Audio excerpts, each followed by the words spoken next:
I don't recommend doing this, you guys, unless the seat is brand new. Smells so good, you guys. All right, guys, so last week we were discussing the difference between a replica and an authentic Brid Japan seat. And in that discussion, I'd mentioned about the buying experience. Buying a replica is just not the same as buying an authentic Brid Japan seat. And one part of that is the unboxing. And buying a brand new Brid Japan seat, that unboxing is probably one of the best feelings of purchasing an authentic seat. So I do have one right here, brand new in the box, and we're gonna do that today, guys. So did you know Brid Japan actually has different sizes in their seats? For example, the Stradia 3 and the Stradia 2, you can get them in a slimmer size and a wider seat. So for your big boys and for your skinny boys and for your middle boys or mid-sized boys, there's a seat out there for you. So when you go and buy an authentic seat from an authorized dealer, they'll actually measure you or should measure you to see what seat fits for you. And yeah, some of them are pretty tight, you guys. But keep in mind when you buy a seat, it has to fit your car too, because if it's too wide, it ain't gonna, the doors won't close. So this is what the box looks like when you buy it from an authorized Brid Japan seat. The box is actually pretty big, and you'll get all the actual labels on the side, obviously made in Japan. I believe this is the shipping company or whatever it is, and of course the model of the seat. I'm assuming with the red here it's going to be a red seat, but we'll see when we open it up. And it's massive.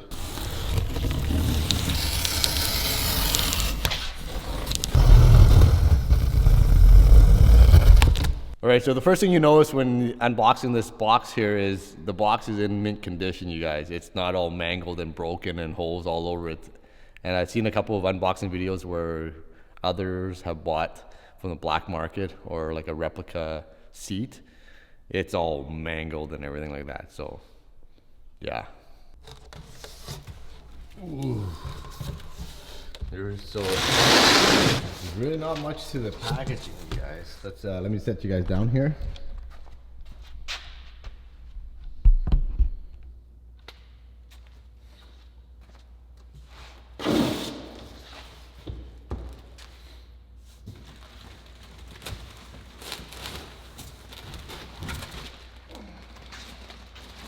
Just gonna set it down right here. Hopefully it doesn't fall through, you guys. Yeah.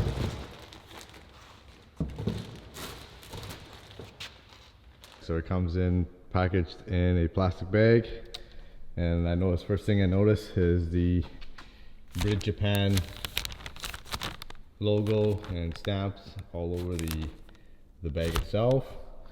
Cardboard so it doesn't damage the frame.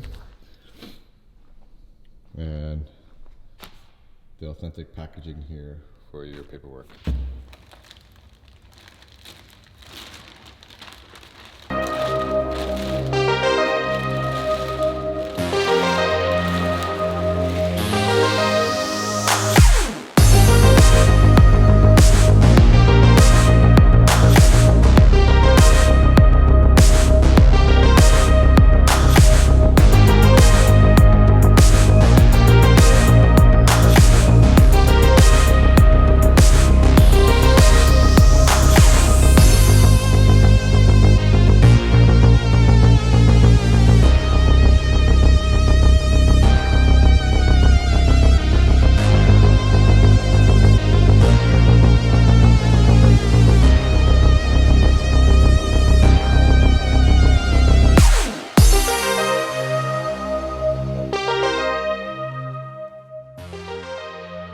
Going from the Stradia 2 to the Stradia 3, there's noticeable differences. And going from the Gaius and the Stradia 3, there's very, very subtle differences. They're almost identical except the bolster here. But let's go over the differences right now. So both these, if you look, they're identical in color, and I think from the backing itself, it's pretty much identical. I'll measure this here to see if it's the same, which I think it is. Of course, the harness holes are the same. This is a Lomax. This is a Lomax. And the biggest difference I see is the, I guess your leg rest here and your side bolsters. This is much taller and this is more chiseled and squared. And the other difference is your submarine harness hole. There's one here now, where on the old one, there's none. It's right there. So on the Gias, it's roughly about 6 inches, and out here, it's roughly about 4.5. And on the Stradia, about 6, which I knew was very close, and the difference is right here, where it's only 3 inches.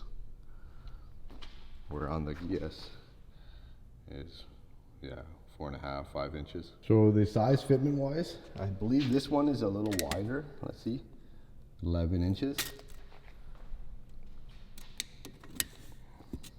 11 inches. So they're the same. The back is the same. Let's see the roughly 12.5. This is about 12.5, 13 inches. So not too sure, you guys. Not too sure. So the back of this one is a sparkle back, and it's just absolutely beautiful, you guys. Just absolutely gorgeous. And carbon fiber. I think this is just plastic anyway. It's just printed in carbon fiber. But yeah, the sparkle back is just absolutely gorgeous. So going to the front, you guys, these pads look like they're genuine, real carbon fiber. Pretty authentic. And the harness holes here, they're a plastic with a carbon fiber print on them. So if you're wondering if these are real carbon fiber, they're not real carbon fiber, guys.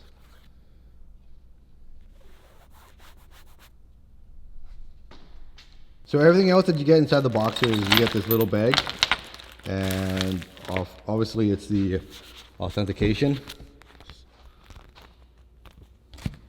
and I'm not too sure what this is, and of course the sheet that describes the seat that you bought and the actual serial number, and it's obviously in like a foil, or it's actually not just a regular sticker, so that's a big difference. It's pretty cool, and it has Bridge Japan written all over in the back here. I think they're like watermarks. Pretty awesome. And operating manual here, of course, all in Japanese.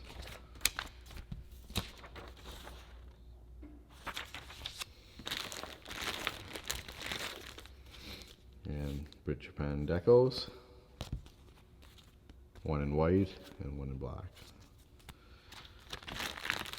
And I believe these are for your seats, I believe, washers, and mounting holes for your seat brackets, whatever bracket you choose to go with, and your seat belt bolt. And that's it.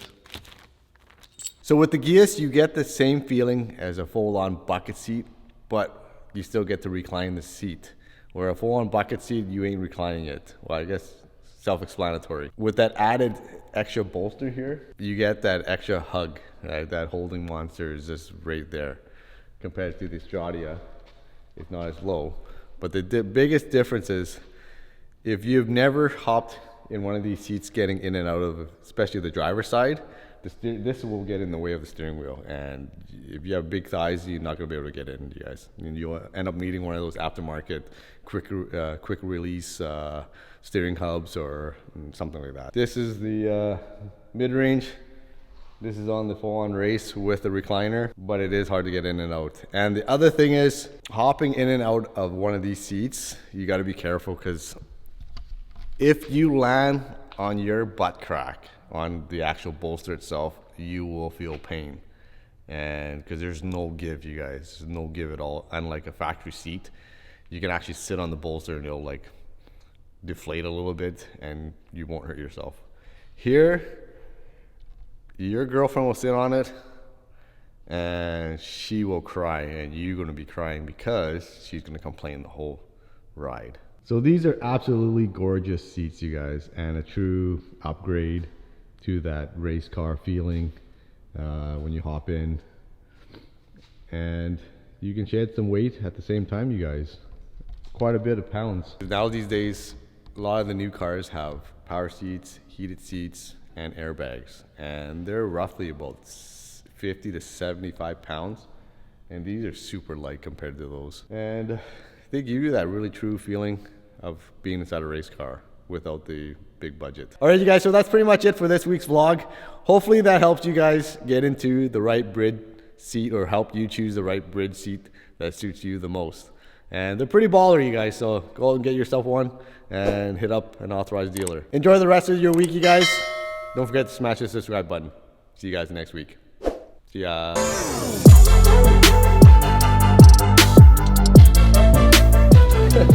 You know what's funny, you guys? Wrapping the seat back up kind of brings me like the memories of back in, like, especially Asian families. They go and buy this brand new TV, and then they go and wrap up the remote in like saran wrap. It's so funny, you guys. Very common in Asian families that do that. I remember my brother, he went and wrapped up his whole car, the carpet, in the like that plastic carpet that you line when you walk into your house with the little nipples on the bottom so it doesn't move around. He did that to the whole bottom of his car. It's so funny.